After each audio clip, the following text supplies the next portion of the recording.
Welcome in everyone. Our presentation is 21st Century Career Pathways. We're looking at a study in creating accessible high school healthcare statistics courses. Hopefully my co-presenter is able to join. She can talk a little bit more, but because I know Zoom sessions can be a lot of sit and get, hopefully we can build in, and there's Marcella, perfect. Hopefully we can build in a little bit of interactivity. So Jennifer and JT, if you want to just drop in the chat where you're joining us from today, and we'll go ahead and get started.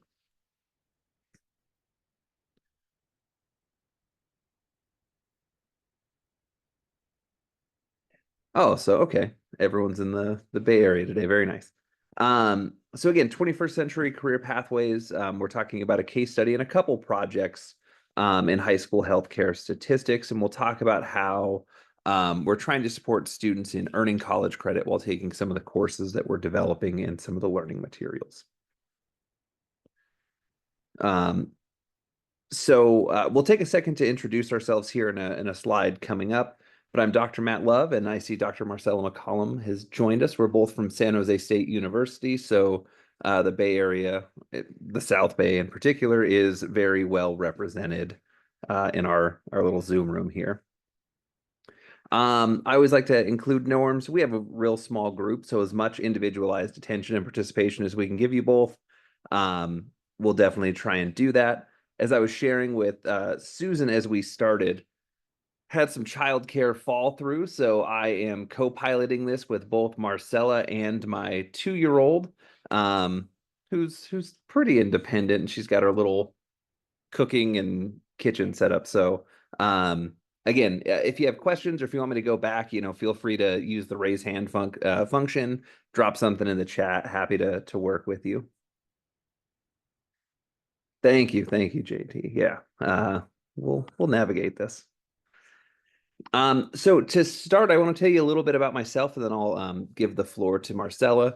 I'm happy to talk about the work that we're doing today. Everything I like to do research-wise focuses on sort of our mandate of making sure that all students are college and career ready. And, once they're in the university, how can we create accessible pathways to and through college for them? So my main focus is, implementing universal design for learning and culturally responsive and sustaining practices to make sure that the critical elements, particularly in STEM, are accessible for students. And then Marcella, I'll pass it over to you now that I'm sort of hogging the mic to share a little bit about yourself as well. Thank you so much. My name is Marcella Cardoza-McCollum. I'm an assistant professor at San Jose State University. And prior to that, I was a speech language pathologist. I worked in Minnesota and in California with a variety of multilingual speakers, a variety of cultural communities, and have had the opportunity here at San Jose State to extend some of that knowledge and learning into a variety of settings. And the work that Matt and I have done together has focused on the intersection of dual language learners and special education students, but we also had the opportunity to do this really exciting project that we'll talk to you about today. Yeah, and I shared with Marcella a week back that she's one of my favorite people to work with because we have this intersection of we know that things in education are hard, and we know that creating access for all students, whether they come from culturally and linguistically diverse backgrounds, whether they're students with disabilities, students who need access to social capital. Marcella is one of my favorite people to problem solve with. So hopefully we can share sort of some of our problem solving processes for providing access and career pathways to students who may not traditionally have access to some of that social capital or those pathways. And to sort of model what we're doing, and again, because it's a Zoom room and we'd like you to have a little fun or have a little interactivity, this is sort of a, 'an icebreaker to get you into into the mood for sort of how we're building these modules out. So a lot of what we're doing in the projects that both Marcella and I are in is we're having students engage with statistics, data science, data analysis. Um, and we're trying to get students to understand that data can be anywhere and everything. um, so this is an icebreaker that I ran with some teachers and some students a little while back. What we'd like you to do is just take a look at the graph there, and this is a graph that is very personal to me as someone who grew up and lived in Las Vegas for a long time. Summers became unbearable after a while, but what I want you to do is sort of look at these prompts. What do you notice? What do you wonder? And then what kind of equity issues do you think arise from this type of data? And to model sort of some of the supports that we're building out for students, if you scan that QR code, you'll see a little bit of fun I had in Adobe Express to create some sentence starters or to add some additional just-in-time supports for students. So please let me know if that works. You should be able to scan it with your phone and then take it that way. And we'll do 3 or 4 minutes to think about it. And if you want to drop, in the chat what you notice, what you wonder, or maybe an idea of equity issues you see that arise from this, go ahead and let me know. So we'll just take 3 minutes here.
So we'll take about 30 more seconds to wrap up. I'm glad the folks in the chat are letting me know that they're having fun with some of these things.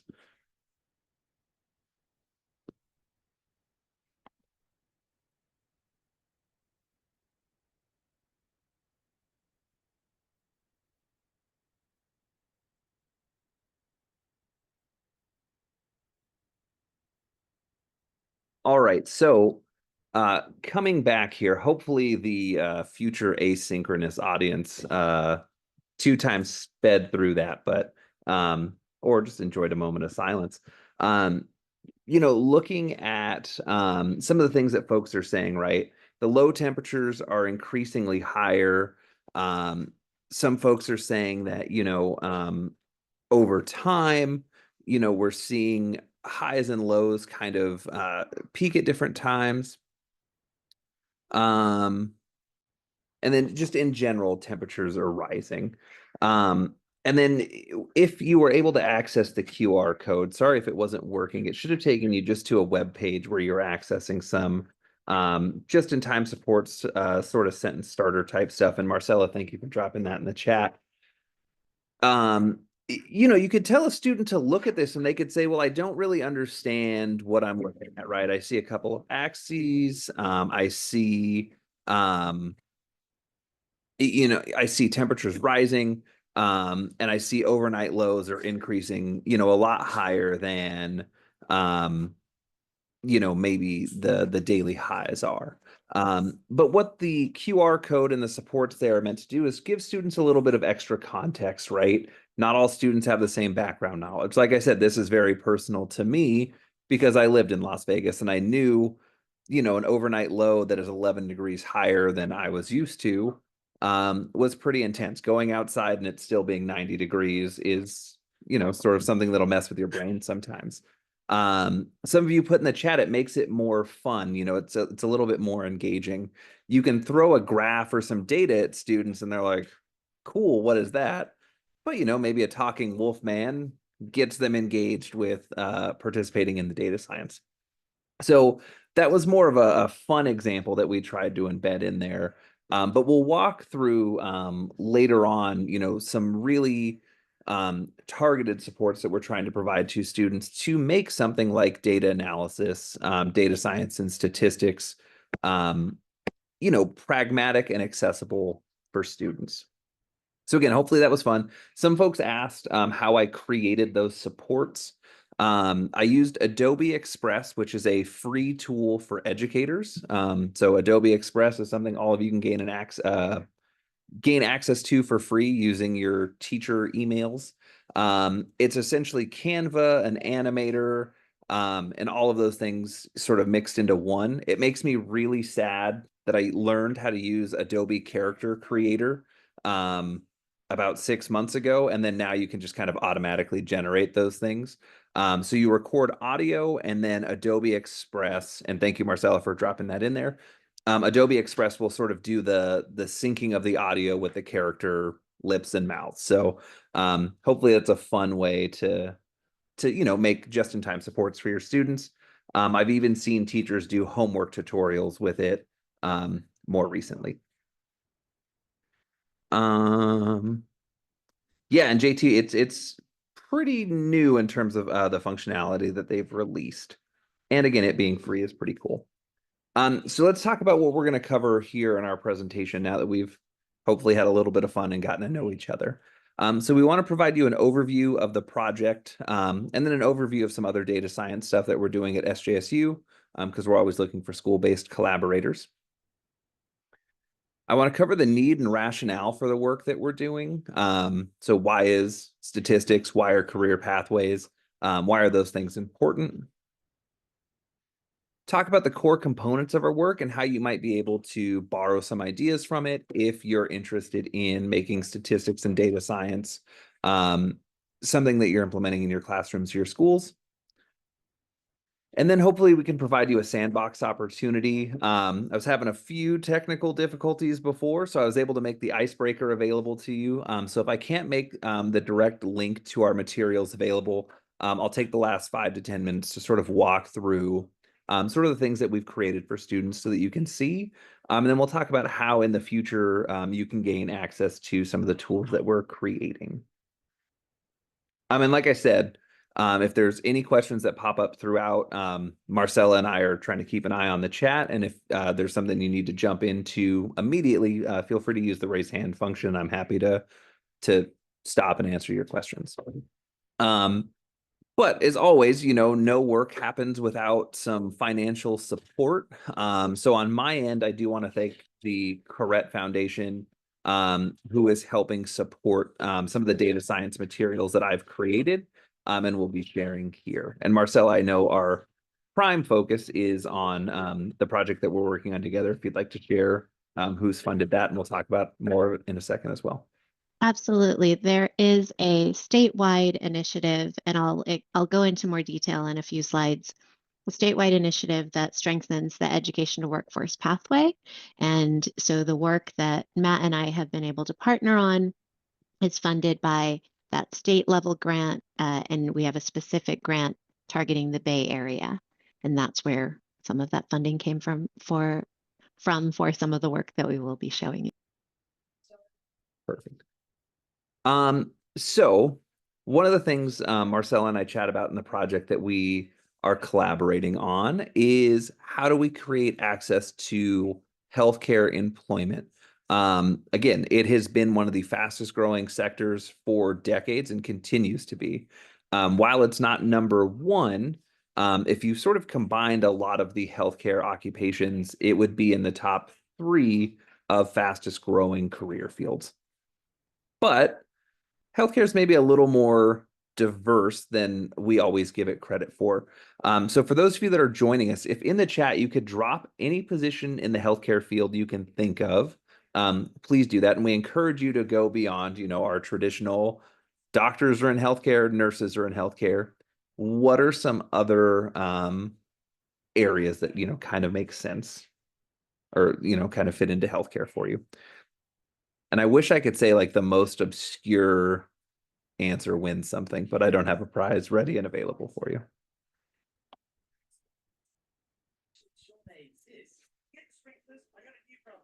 Physical therapist, healthcare educator, and mental health therapist is in the chat.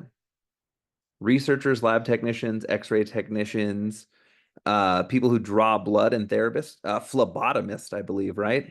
Starting with the PHLEO. Yeah.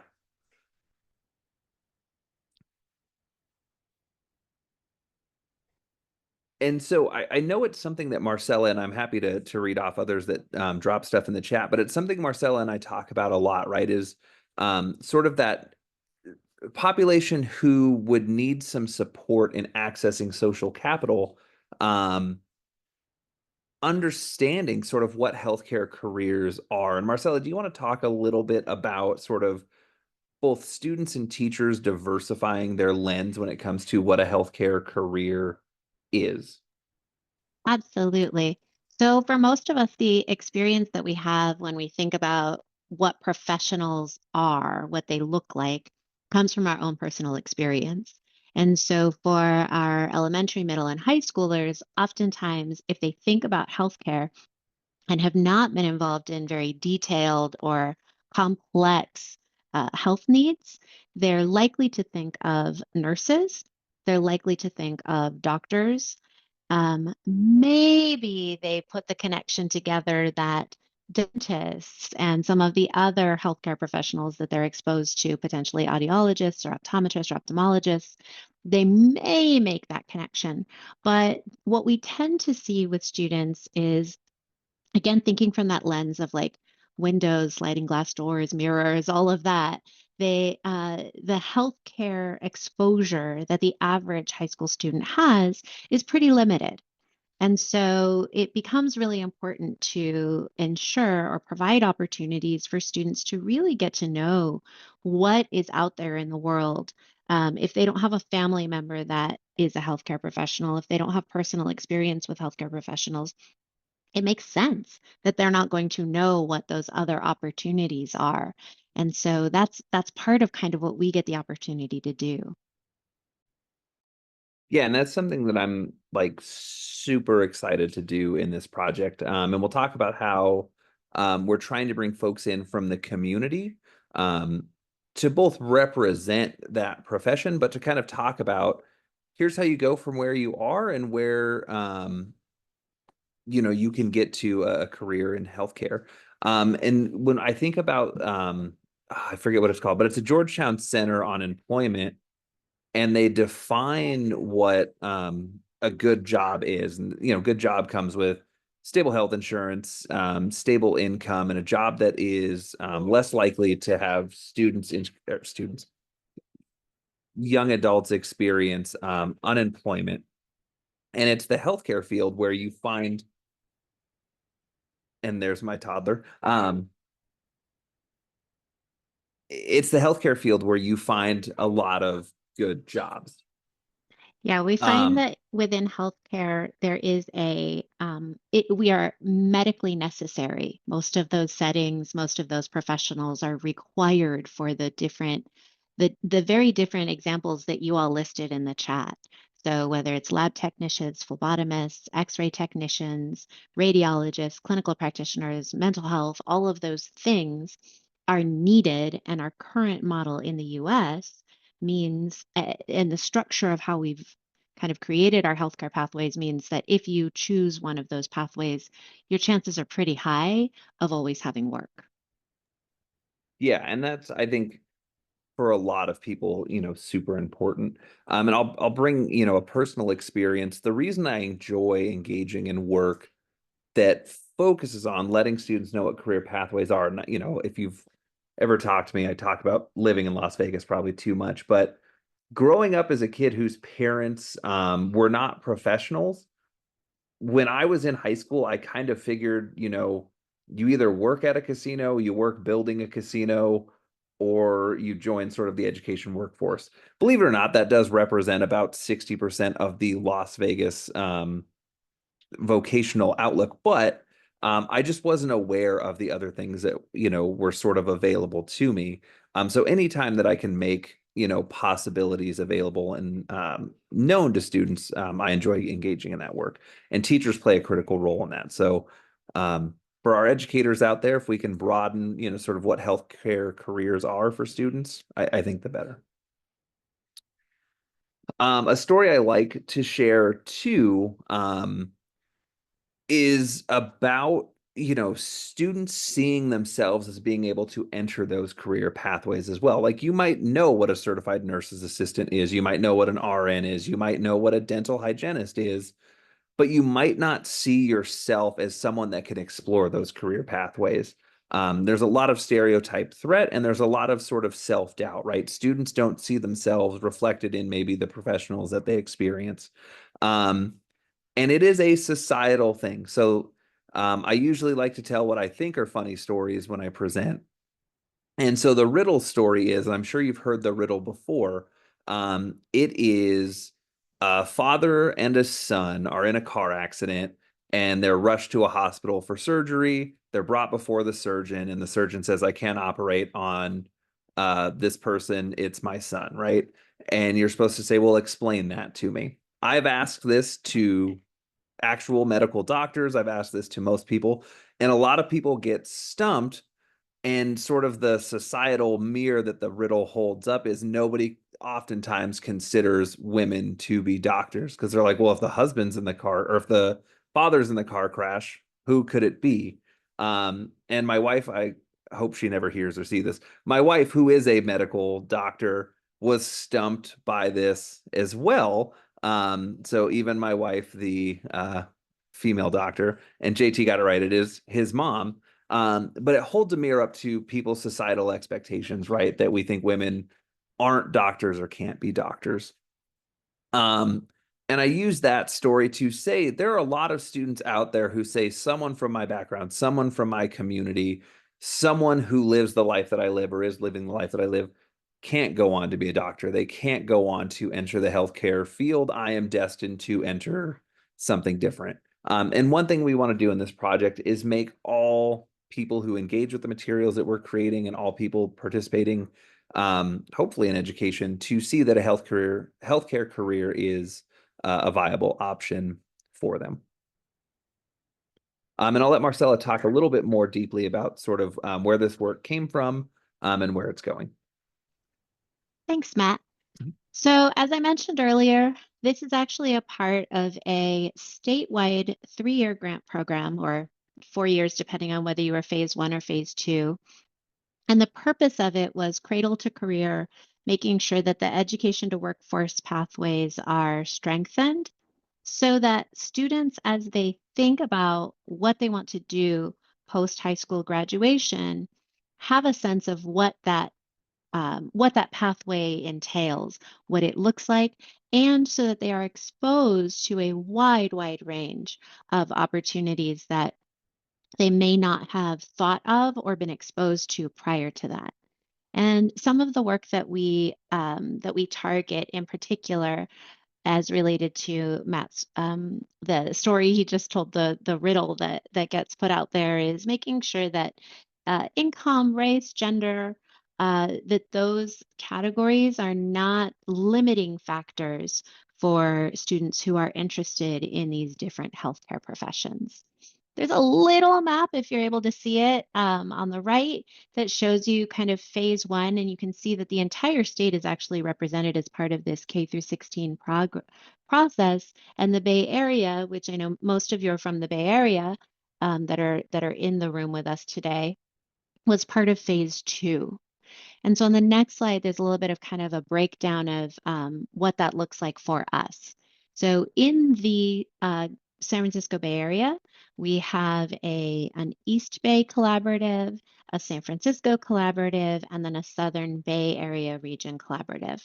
And so Matt and I are part of this Southern Bay Area region collaborative. Our focus is that these pathways allow for us to partner with elementary, middle, and high schools, as well as community colleges, and then potentially up through San Jose State. So uh, bachelor's degree, master's degree, and doctoral degrees. The particular pathway that we focused on and why we asked you the question is particularly the healthcare pathways profession. And the reason is that while most people think about maybe 5 or 6 roles in healthcare, the Bureau of Labor and Statistics lists nearly 50 professions in the healthcare field. And with wide range in terms of income, job outlooks, but most of the healthcare demands that are being placed on our nation find that healthcare occupations are projected to grow much, much faster than average for other occupations in the next 10 years. Um, so this is currently a state grant that is funding work from 2023 to 2026. So we're kind of right in the middle of that work. So that San Jose subregion, that Southern Bay subregion that I mentioned, is really focused on partnering with our local high schools. We have 3 pathways, so education, health, and technology, and I am the lead for the health care pathway. And so I had the benefit of being able to to help expand the perceptions of what healthcare looks like. So there were probably about 8 to 10 professions that were thought of already as people were thinking through the healthcare pathways. But even just at San Jose State, we have 8 different departments offering a multitude of majors. We have 8 graduate programs offering everything from nursing to occupational therapy to public health to counseling. And then we have some doctoral programs as well for those professions that require the doctorate. So our goal in this project that Matt and I took on was to at least open those windows for the community college professions as well as the San Jose State University professions, because we know that the CSUs are an entry point for the students that we are specifically targeting. We've got really key high school programs that we want to ensure students have these doors open to them, that they see themselves reflected in these spaces, and that they can view their trajectory and know where they're headed. So our goal, and so we even just kind of the description of it was to allow for people to think outside of the traditional, like the clinical, the hospital-based roles, which are key and crucial, but to also recognize that social work falls under healthcare, that mental health counseling falls under healthcare, that our rehabilitative services fall under healthcare, nutrition science is a healthcare field. And so we're building out the schema that our educators and our students have about what health looks like and what healthcare is. So we have this amazing opportunity, as I mentioned, to partner with not just our school districts and our community colleges and our universities, but also community stakeholders. So one of the pieces that we are working on is partnering with future employers to ensure that our high school students, and as they transition over into community college or university, have real life hands-on experiences. So you'll see one of our partnerships is with the Silicon Valley Leadership Group, where we work with them to establish employer partnerships to allow for increased internships or observation or the opportunities for students really to get a sense of what that field or that profession might look like on a day-to-day basis. And I'm so going to I want, pass it over to Matt. Yeah. Oh, yeah, sorry. thanks. And so I want to talk about the timeline of our work. I know Marcella talked about it a little bit, but I also made fun timeline slides that I wanted to show off. So let's talk about the timeline of our work a little bit here. So like Marcella said, starting in 2023, phase 1 of the projects were sort of launched, and a lot of the sort of needs assessment and sort of what is out there, excuse me, what is out there and what needs to be done. And Marcella, I'll give you a second to sort of respond to the question in the chat. Do you also work with the Silicon Valley Career Technical Education folks? Yeah, And then so absolutely. Sorry, I was replying in the chat. um, and then moving to 2024, sort of where the work is now, is we want to build out learning materials and pilot them so that we can sort of understand if they work or not. Um, as much as I'd love to say, like, hey, everyone, here's this like wonderful resource and toolkit that we've created. We're sort of in the middle of sort of the weeds, trying to figure out, how can we create a scope and sequence for teachers? How can we identify sort of some of the dual enrollment possibilities? And how do we connect sort of that college and high school pathway for students? Um, is there anything that you want to talk about as it relates to the dual enrollment possibilities that we're sort of exploring right now, Marcella, and how others might consider that in other schools? Absolutely, yes. So one of the things that, and I was starting to answer, and I'll keep typing, Susan, so I will put a more complete answer in the chat. But one of the pieces that's helpful to kind of describe in terms of what it is that we're doing with these healthcare pathways is we are actually building or expanding on current specialized programs within the high schools. So one of our partners, Andrew Hill High School, already had a medical magnet. That medical magnet was amazing. But one of the things that we found was missing is the dual enrollment opportunities that were provided were high interest classes for students where they were learning about medical terminology, for example. That's interesting and exciting and fun. Unfortunately, as students transfer over to community college or university, those dual enrollment courses were counting as electives. So it was great that they were getting those units, but it wasn't really launching their healthcare career explicitly. So what we've started to do is think about what the CSUs and the UCs call the Golden Four, some of those core courses that students take in their first 2 years of undergraduate school that prepare them as they move forward. So, for example, biology or chemistry or statistics, where students are gaining college credit while they're at their high school. So, they're taking these courses in their high school for college credit, and we're adding a little twist to it.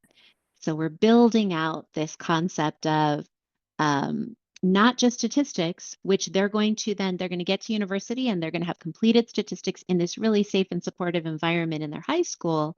So they won't have to take statistics at the university. But not only will it be statistics, but it'll be statistics that focus on the area that they're interested in. So for our particular subsegment, it's healthcare statistics. And the same thing is we're working on building that same thing for the other courses that we are developing. And so these classes that count for college credit are different from AP classes in that they are actually university classes. So from a units perspective, it may kind of pop up in a similar way, but most healthcare professions do not allow an AP statistics course to count as a foundational course, as the statistics course that they require for that process. So students would get the 5.0 bump, students would get the units, they would get credit for taking AP statistics, but it wouldn't count in an occupational therapy pathway or a nursing pathway. So what we're building is slightly different in that it is those students are actually enrolled in the community college. Those are our partners right now. They're enrolled in the community college and they are going to get actual college credits as opposed to AP credits. Both transfer in, but they are viewed differently at the university level. And thank you for those questions and just wonderful elaborations, Marcella. And I want to talk to those a little bit more. And it's why I like that component of this project. Like Marcella said, it is students, um, most of whom may be first generation students in their family to go to the university. But it is students who are taking a university course while still being supported, with that K-12 support infrastructure. To Marcella's point, it also gives them a head start to earning credits. And when we look at predictors of post-secondary success, AP courses and dual enrollment opportunities like this um, are seen as co-equal in terms of students who have experience with those opportunities tend to thrive in the university. But I think what we're building is a little more equitable and a little more accessible because not all students can access AP courses. Not all schools offer AP courses. And then, there's additional barriers to the AP test and all of those things sort of being the make or break, where students have more opportunities across an academic year to be successful. So that's what I like about one of the things I like about the project. When I look at 2025 and beyond, you know, one, being able to serve as a model. That's why we come to state conferences. That's why we're trying to disseminate our work in multiple places, is we're trying to serve as a model, both in our region, but hopefully statewide and hopefully beyond, for how we can create equitable pathways to and through, college requirements when it comes to healthcare. And Marcella, can you talk a little bit about sort of your dream scenario? So we go into the schools that we're working with, we test this. What do you see sort of some end products being of the work that we're doing? Absolutely. So this model, the opportunity that we have to build out, to either expand existing programs or build out new programs, is pretty labor intensive, and we want to make sure we're getting it right. So the goal is, as we move forward, you saw that our grant is limited. It's up in 2026. But we don't want the progress to end there. We don't want it to end with just the handful of schools that we're partnering with. So in my dream world, we have and I think it's actually achievable. We have a repository of tools and resources so that any school that's interested in implementing this project that we're working on, kind of one-on-one with these programs, would have a package with materials and suggested courses and how to engage, how to connect near peer mentors, how to support students, how to build all of these pieces out so that you could, if you happen to be watching this video at a later point and said, I really want to make sure we have a healthcare pathway at our high school, we would in the future have those tools for you so that you could build it yourself. Yeah, and that's the dream, right? A scope and sequence that you can kind of pick up. And then, like I said, we're spending the next year and a half sort of figuring out what does and doesn't work before we launch our toolkit. And then I created, sorry, like a separate deck.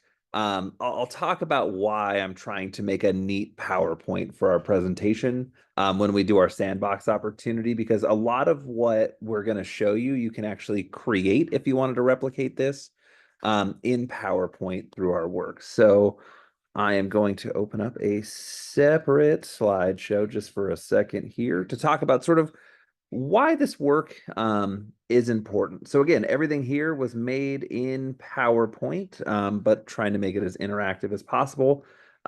We've talked a little bit about the Bureau of Labor Statistics, highlighting um, being able to work with statistics as a core component of employment moving forward in healthcare, just being a consistent um, sort of field where students can find, quote unquote, good jobs.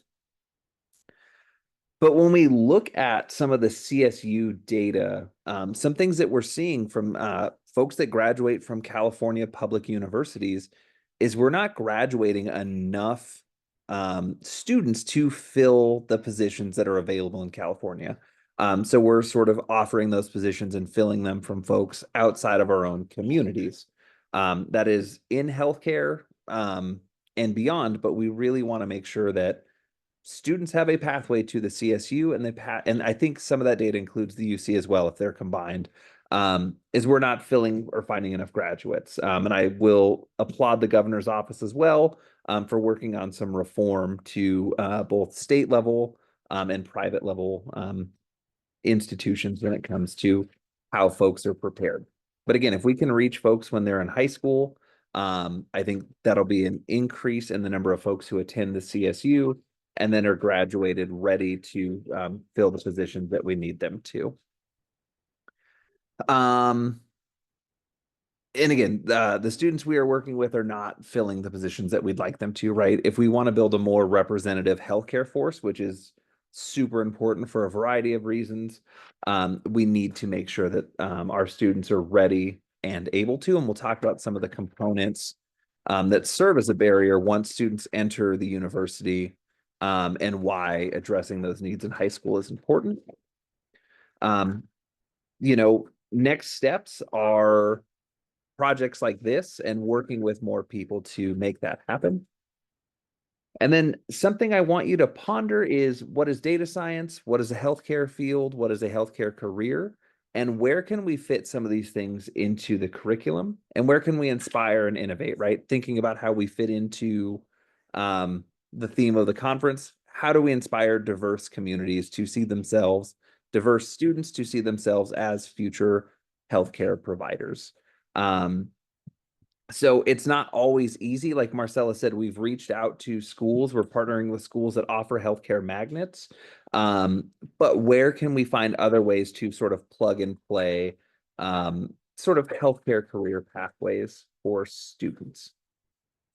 Jumping back to my main PowerPoint here. Thanks for riding along with me here, folks. Um, and Marcella, thanks for handling the chat there. You're doing a great job. Um, I want to talk about how we put inspiration at the core of our work and talking about our design process and the core elements that we're putting into the modules that we're developing. Again, working with the folks at the Inclusion Collaborative, I'm always impressed by sort of the themes that they develop. So thinking about Inclusioneers Inspire this year, how can we build learning materials that inspire students and inspire teachers to build pathways for the students that they're working with to careers? So thinking about our process for innovating in healthcare stats, we're really relying on universal design for learning and culturally responsive and sustaining practices. But we want to make that operational for you. How are we implementing universal design for learning, and how are we implementing culturally responsive and sustaining practices? So here's our process. Like Marcella said, we started with analyzing the needs and objectives of schools. And so I want to sort of pass it back to Marcella to talk about sort of why we chose the schools that we're working with and why we chose healthcare stats first, because I know there might be other branches and opportunities that come with this project. Yeah, absolutely. So our partnership was in some ways guided by the fact that this was a South Bay project. So it leveraged existing relationships that San Jose State had. So our two districts that we're partnering with for healthcare are San Jose Unified School District and Eastside Union High School District. And from that point, we reached out to programs to find out who wanted to partner with us. It's not as effective for us to just show up in a site that's not really interested and tell them what we're going to do. So we asked for volunteers and we ended up with these two great partners. One, as I mentioned, Andrew Hill, that already has a medical magnet program built into their high school, and the other one, San Jose High School, that does not yet, or actually has just launched it this fall. Then we actually brought them all together. We brought principals and leads and community call. We brought together a variety of partners and just sat down for a day and looked at what they already were doing. Looked at, so like to Susan's question about AP, that was one of the questions that was brought up. Can't we just use our existing AP courses? Um, so then that involved research and me going back to find out if AP statistics would count for all of our healthcare professions at the university, and it does not. And so we did that work. What is it that might be most helpful, most beneficial?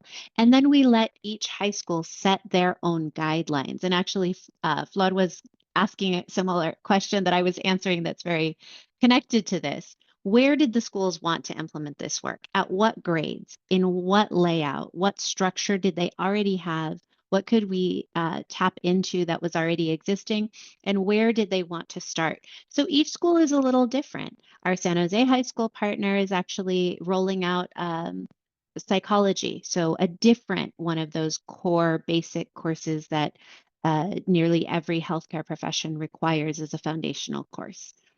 They're doing that this year. They'll do healthcare statistics next year. So each high school set their own structure of what they're building and how they're building it. And they told us what they wanted. And then we have, this embedded expert, Matt, who's able to think about both UDL as well as the back end technological stuff. If you had the opportunity to scan the QR code or kind of play around with what he builds, it's super interactive and engaging. And so we take the needs of the school, the desire to expose them to as many different healthcare professions as possible, and then utilizing our current expertise, we get to build something that benefits both the students and the instructors and our future students as they come to either community colleges or to San Jose State. Thanks. And the reason we highlight sort of our process is because, like Marcella said, we want to build in flexibility for students, but all of us that work in the education field realize we don't work in a very flexible space, right? Like, as much as we want schools and institutions of education to be flexible, we've got to operate within sort of the CD rules that are provided to us. So, again, we're here to be sort of a model, and hopefully you can take what we have now and sort of generate ideas. But like Marcella said, in creating some of these flexibility spaces, we need to get folks together to figure those out. And so here are some of the other considerations that we've made. We'll talk about our work and how we're creating content that is accessible and inclusive to all students, right? So we want to design it to where students grades 9 through 12 have access to healthcare career learning opportunities, whether they are students with disabilities, students from culturally and linguistically diverse backgrounds, multilingual learners. We want to design this and create a model to where schools can say, what are our needs? Where can we plug and play? And then how can we create those benefits for students? And we'll talk more about how we're designing content in a second. I'm also, like Marcella said, I will take any compliment I can get because sometimes I'm super in the weeds of, sort of the tools that we're developing. But we want to develop a functional product that you can, plug and play where you want to in your curriculum. And we'll explore that functional product that isn't functioning like I'd like it to as much today. Um, we're implementing the courses in the next year to see what works, what doesn't, and then hopefully before funding runs out, we're iterating and building a support infrastructure around it. And then, like Marcella said, in our dream scenario, we're launching the toolkit so that anyone and everyone can use it in a way that they see fit, and it doesn't require a ton of lift from folks new to the program. And so let's talk about the components here that we're implementing in the program. So universal design for learning. We understand that all learners come to data science, statistics, experience with healthcare from a variety of backgrounds. Again, we're focusing on statistics, and sometimes we can get caught in seeing statistics just as math. But we know our students are coming with varying strengths and needs in math, language, data analysis, science, and written and oral expression, right? Statistics isn't just about coming to an answer, it's about communicating the results that you have.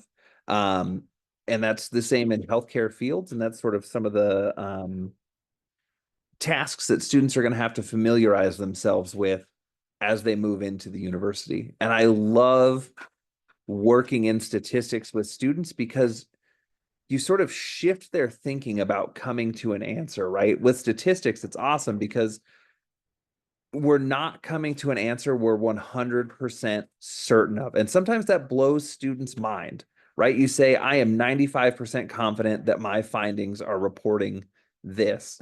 And just telling students that you're never going to have a 100% clear answer, I think it just invites a ton of awesome other conversations that you can have with them about the learning process. But our operational, I can't say that word, but how we've operationalized UDL is we've embedded subject matter experts. Like Marcella said, universities are a fantastic place to work with because you can find someone who is an expert in just about anything at a university.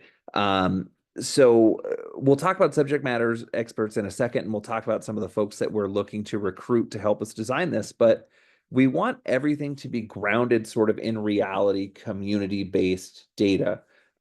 So we've asked folks at the university who are doing work in Santa Clara County to say, hey, how are you using statistics in your healthcare related field? Can you help us create a problem set? Can you help us create a data set that students can explore in a way that is relevant and meaningful to them? And then hopefully in the future, we can create sort of a build your own adventure type thing where students are doing data analysis in their communities. Um, embedded readings so that students can dig into, again, some of the faculty's work, trying to make that accessible.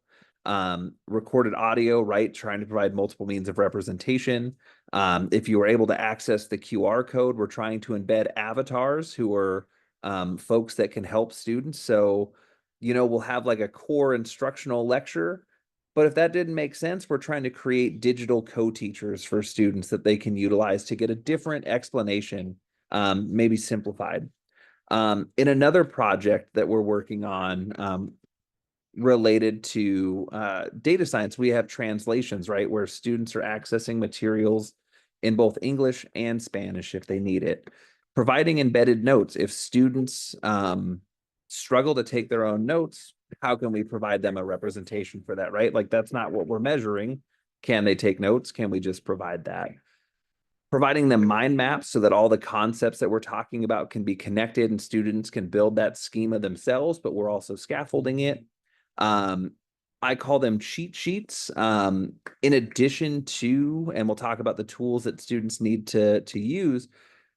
In addition to learning statistics, students need to quote unquote do statistics. And to do statistics most of the time, you need a tool like R, SPSS, or CODAP, and those in and of themselves can be a barrier to students. We see it at the university all the time.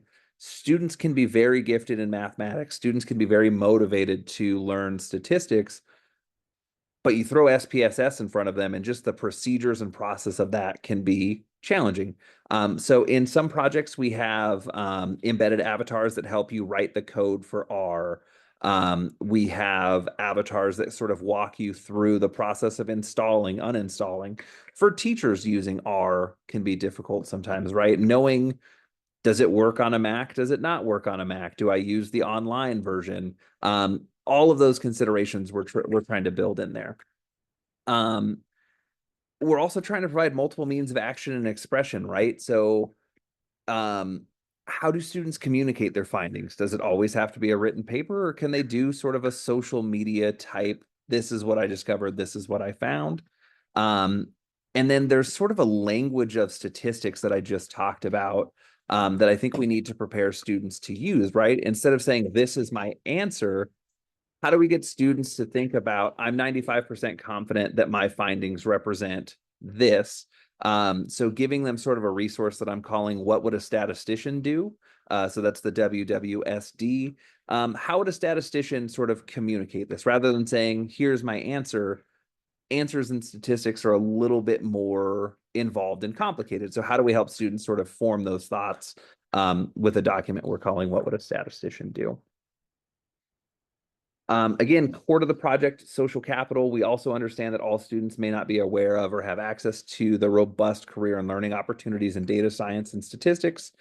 We want to make sure that students across the region that we're working with, and hopefully, in our dream scenario, when we publish the toolkit, students across the state of California know what opportunities are out there and how to access those. And we'll talk about how our subject matter experts are super important in that. Similarly, we want to make sure that everything is culturally responsive and sustaining. So not only doing things that affirm students' identity, that affirm students' opportunities to see themselves in the careers that we're talking about. But, when I think of Zaretta Hammond's work, I also think of culturally responsive and sustaining pedagogies being opportunities that all students get to engage in deeper learning. So providing all students an opportunity to learn statistics, I think, is a culturally responsive and sustaining practice as well. But at its core, we want students to see themselves in the work and pathways that we are developing. I want students to see themselves as a healthcare worker in the future if that's what they desire. Um, and again, I think we increase social capital and we are culturally responsive and sustaining when we recruit subject matter experts.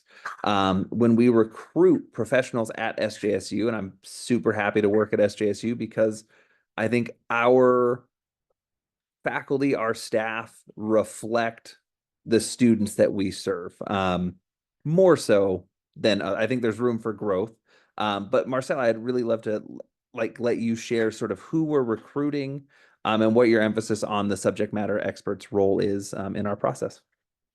Thanks, Matt.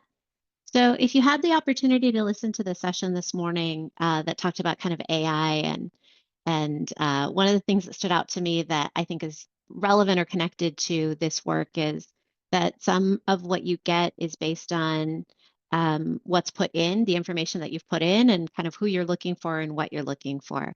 And so the pre-existing biases that pop up in the riddle example that Matt gave, or the generic example of the doctor and two nurses, right? The gender bias and kind of what that looked like. So our goal is to be very strategic in who it is that we are partnering with. And so we want to ensure that in my field, for example, speech language pathology, that is, in the high 93%, I think was the most recent statistic, 93% white and female. We want to make sure then that the representation in our statistics modules don't match the majority because those students can already see themselves represented in the field. We want to ensure that students are seeing both students and professors that are reflective of their community, their gender, their ethnicity, their languages, the community cultural wealth that they have, that exists actually up here at the university level. That when you're headed in that direction, you won't be the only or the first. There are people here that you can see yourselves reflected in. So it's that concept of the mirrors and that reflection and being able to kind of see that. So we are actively seeking out students that don't traditionally match the demographics of those professions because that sometimes is the limiting factor in people going into that field. Both our students and our faculty, we are working on developing those partnerships so that students are better represented in the models that we provide. Right. And as much as I can speak to research, I like to, but this is going to be super anecdotal from some of the projects I'm working on. Just like the light in students' faces that goes on when they say, I'm working on a problem set that a college professor created, or I'm working on something that a university professor created. Um, it encourages students to rise to that challenge, right? Rather than like, oh man, statistics is super difficult. What am I going to do? It's wow, like they're putting this opportunity in front of me. Um, just seeing students sort of, one light up to that, and just see themselves as capable in university level type work, I think is super important. Again, we've also talked about the tools of the trade. I throw this in front of folks and I say, just what is brought to mind, if you've ever taken a statistics course, have you used R, SPSS, or CODAP? What do you think of when you think of statistical analysis, and what does this do to your cognitive load when this is thrown at you, right? That's statistics, and a lot of times that can be overwhelming. Finding the thing that you need to pull out of an SPSS output can be just that in and of itself can be the mountain. But they're the tools of the trade, right? If you're going to go into a career where healthcare statistics is important, or healthcare statistics is something that you need to know, or statistics is what you need to know, understanding and having experience in using R, SPSS, and to a lesser extent CODAP is super important. So when and where we can, we're building in supports for students to use these, whether it's through an avatar that gives them the R script, whether it is sort of a click through that says this is what your screen should look like in R or SPSS. We're trying to embed those supports for students. And something I'll add to the comment on the tools of the trade is we are keenly aware of the fact that not every high school has the same resources and the same opportunities to utilize all of the languages that Matt was just speaking about. So what we do, what we are building is a structure that is flexible and works with each high school as they set that up. And you were asking about R in particular, because it's a free software becomes accessible for everyone, especially post-COVID. So post-COVID, our high schoolers all have laptops, right? Pre-COVID, that may or may not have been the case, but in general, now students have access to that. And so we do want to make sure that are aware of the tools that exist, but Matt and I just had a meeting a couple of weeks ago with the high school instructor that is teaching this college level healthcare statistics course. And she started with basic Excel spreadsheets and TI-84s, and that is a strong place for high school students to start because it allows you to have a better grasp of and understand the foundation behind that next step of, okay, now we're going to take this work that you were able to do here, and I'm going to show you how to import it into this specific program that can give you the results, that kind of more complex results, and do it a little bit more efficiently than you doing it by hand. Absolutely. And to Marcella's point, we're also trying to create that model to where it is low or no cost. Like she said, R, I think is probably the widest used tool, especially even in upper level statistics, but there's a free online R studio that you can use. And all the scripts and tools and supports we provide are sort of geared towards that. Um, and to I think when we met with the teacher that we're collaborating with, even they were like, I'm a little intimidated by R, and we're planning around how can we do some just quick professional development for teachers, and I'll show that here in a second for how do you unpack, upload, and engage with R, and how do you use it on the tools that students have access to. Again, I remember I had an older laptop when I took statistics in college, and every time I fired up SPSS, I would hope that my laptop did not shut down, overheat, even though it always sounded like a plane about to take off every time I fired up that software. So we want to avoid that with students and teachers where we can. I think we've come up with those solutions. And every But time Matt tells stories like that, I remind him that when I took a statistics course, none of this existed. So this was not a traditional statistics course back in the 90s. So we're all right. at different levels. And so our teachers likewise are also at different levels. And it becomes really important for us to create opportunities for them to gain confidence and for us to be able to meet them where they are. Thank you. And our ultimate goal is creating career pathways. So it is ensuring that students are college and career ready, providing a dual enrollment college level opportunity for students, huge predictor of post-secondary success, increasing access to funds of social capital. We are seeing our subject matter experts, folks from diverse backgrounds talking about their work in healthcare career pathways as being access to maybe a mentor that they had not had access to before. We talked about SJSU is one of the most diverse universities in California, potentially in the United States. How can we use SJSU students as near peer mentors to reflect sort of, hey, I went to a high school in the same county as you. How did I get to SJSU? What are my tips for success? Not all students have access to a mentor like that.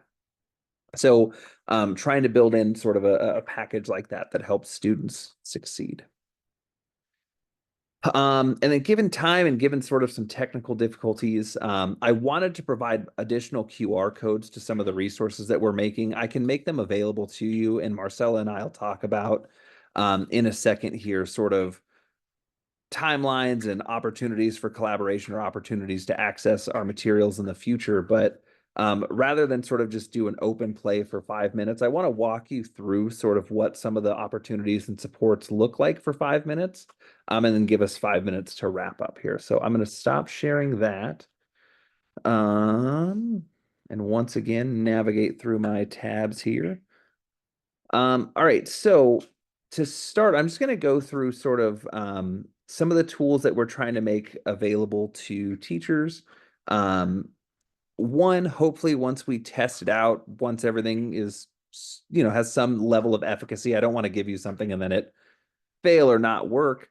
But again, we have a subject matter expert, Dr. E2 at San Jose State University, covers the content and conceptual information related to data science, data and statistics, right? But what teachers can learn in this is what is R programming? How can I install it if I want to? And how can I use the R Studio interface? We provide instructions for the PC installation, Mac installation, and then we have support videos that you can use for that, right? One, I'm still intimidated by R. I use it 2 or 3 times a month, but sometimes I, pull things up. And then we provide as many things for folks as we can, right? So how do you install R? And then how do you engage in a hypothesis test using R? Um, I talked about other things that we're developing. This is from the project Marcella and I are working on. I don't know if you'll be able to hear it, but every page can read to students. Every page can be accessed by a screen reader, right? So there's speech to text. We're embedding videos. We're giving students the key vocabulary. They have a descriptive statistics activity. They have multiple activities where they're working through sort of the problems that we're giving them. Embedded in each of them, so going to the statistics activity, and this might not load in the preview because it's an external link, but we've provided review supports where there's a video that reviews what is central tendency, how do you use the tools for calculations. We've embedded sentence starters. I showed you that ANOVA table earlier. There's a lot of data there. How do we plug that into a sentence to where it's more of a fill in the blank? Because that's how I learned statistics. It's still how I write up my findings. Know the language of statistics and fill in the blank. And then if you need some support calculating what it is that you're going to calculate, how do you go through, right? So it's here's your task, here's the data available to you, here's the data sheet if you need it, here are the questions that you're going to answer, and then we try and provide some embedded supports. Again, this is, we worked with Dr. Matt Capriotti at SJSU, who helped us develop this. He was our subject matter expert, and he sort of guided in here's the content that students need to work through. In another example, sorry, let me stop sharing that one and share this one. We walk students through a hypothesis test. We begin the course. Like I said, we provide them a core learning video that they're going to use, right? So we say, let's learn data science. Here are the things that you're going to need. For this section, you're just going to need your notes. If you want to write them yourselves, do it. If not, we embed them in a Google document there for students. If they need a re-explanation, because our subject matter expert leads them through this activity. So I'll let that load for a second before I pull something else up. And sorry, it's intentionally slow so that students can kind of get organized. It jumps right into a lecture on hypothesis testing. They go through this, they're chunked in 4 to 5 minute increments. But if they want additional support, here are their digital teachers, which are both, I'm very proud of the acronyms that I came up with for them, but I forgot what they are. ESME is Esme is in Spanish. Esme is the instructor who, if you need a re-explanation in your first language, if it's Spanish, Esme can provide it. It's electronic, something, I'll find it later. And then there's guide. It's guiding understanding for inquiry and data exploration.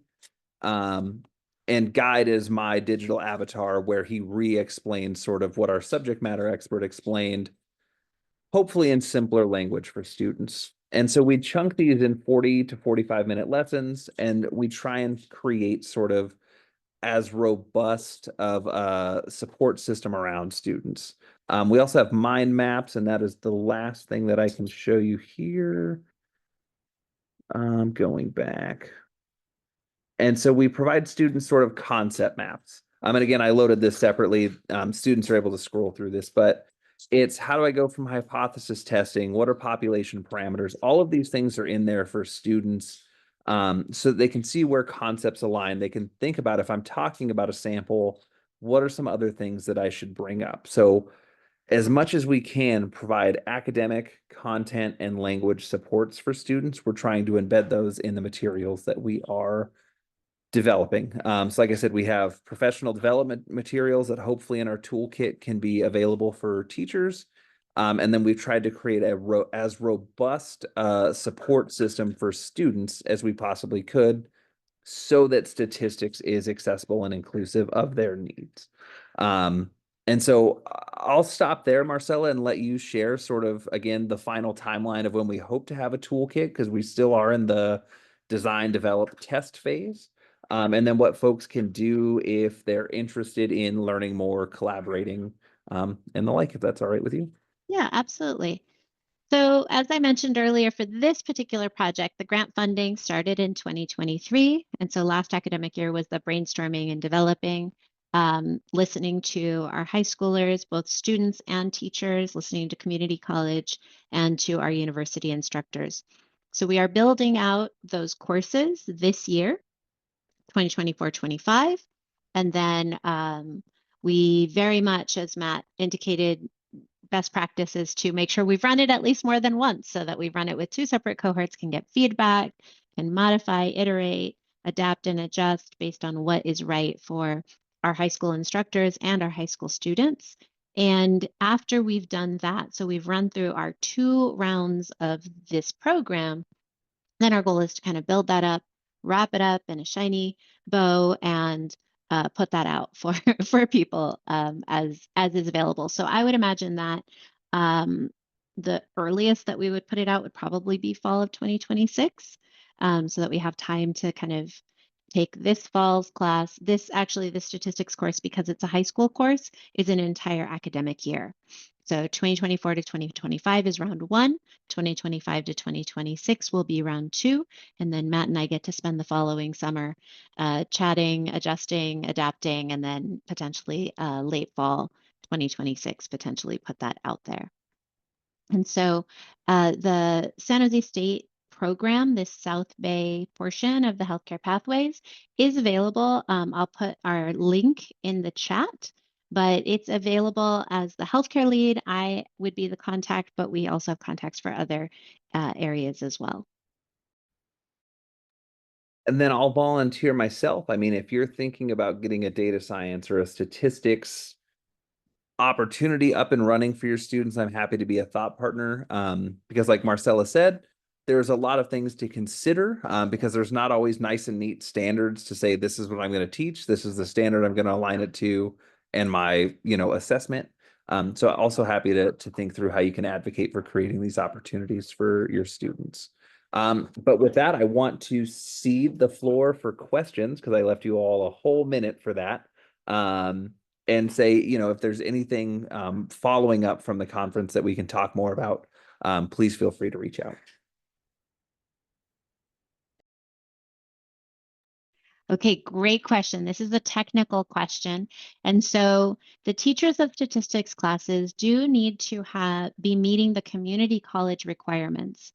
And most of the community college requirements are a state level, kind of big, broad picture guideline, but then each district has its own more specific guidelines. In general, you need to have a master's degree in that particular subject. So a statistics professor, a high school statistics teacher needs a master's degree in math and then would be eligible to teach the community college class. And it's actually a much more complex conversation that I'm happy to have with you. But you also have to decide the high school and the community college district have to kind of have a partnership because there are salary implications in all of this as well. If the high school does not have someone that is qualified to teach the course, they just partner with the community college. The community college hires someone that comes on campus. And then that's also another kind of complex situation that usually involves a high school teacher and a community college instructor in the same classroom on different days.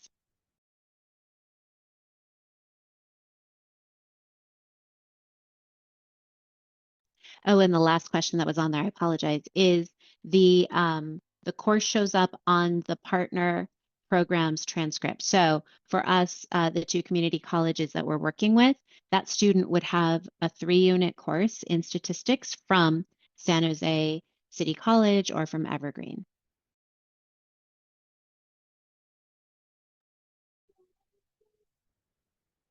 Yeah, thank you all. I see that it's 1:46. So I want to thank everyone for attending our session today. I hope to hear and maybe partner with all of you on projects like this in the future. But Marcella and Susan, thanks for co-piloting this with me. And yeah, looking forward to seeing everyone at the 12th annual conference next year.